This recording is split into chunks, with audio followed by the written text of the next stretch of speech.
Des véhicules 100% non polluants et sans émissions de CO2 s'étaient réunis à l'occasion de cette deuxième édition du e-rallye.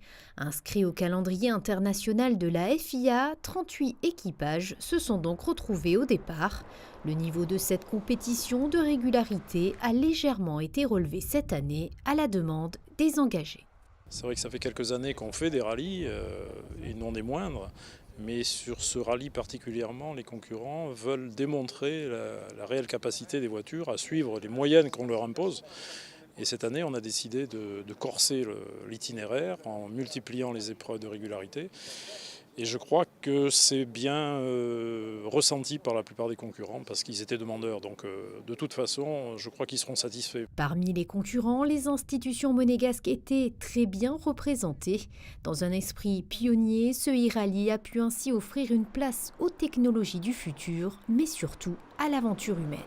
Je suis fier de mon copilote et de ce qu'on a partagé. Voilà. Et puis merci à Monseigneur de nous avoir poussés parce que c'est vraiment spécifique. On découvre la mécanique, je vous dis, c'est vraiment bien, très bien. C'est une épreuve, donc elle est aussi bien physique qu'intellectuelle. Il faut un petit peu d'endurance physique pour tenir le choc et rester disponible intellectuellement pour justement arriver à conjuguer à la fois la durée de l'épreuve et les difficultés de chaque épreuve interne, c'est-à-dire ce qu'on appelle les zones de régularité, qui doivent être suivies avec intensité. Très très bien, on n'a pas de brouillard, pas comme l'année dernière, donc c'était très bien. Et la route impeccable, pas de pluie, parfait. On avait tout misé sur la dernière pour rattraper notre léger retard et gagner le rallye. Bon, ce sera pour l'année prochaine, mais sur 30 km, on était certain de passer à zéro à chaque fois et donc bien évidemment de remporter ce rallye. Mais on est prêt pour l'an prochain, on étudie, on apprend chaque année, tout va bien.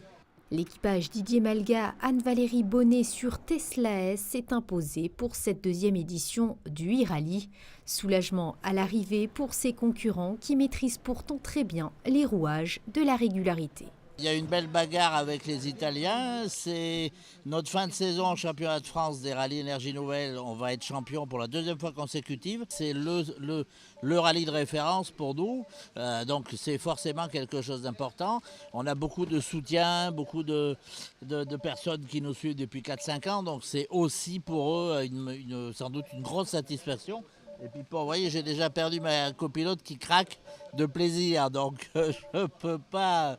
C'est la référence, on est bien d'accord. Ce e-rallye 2017 a pu ainsi démontrer le potentiel des voitures non polluantes. Leur efficacité au cours de cette épreuve semble extrêmement prometteuse pour les prochaines années.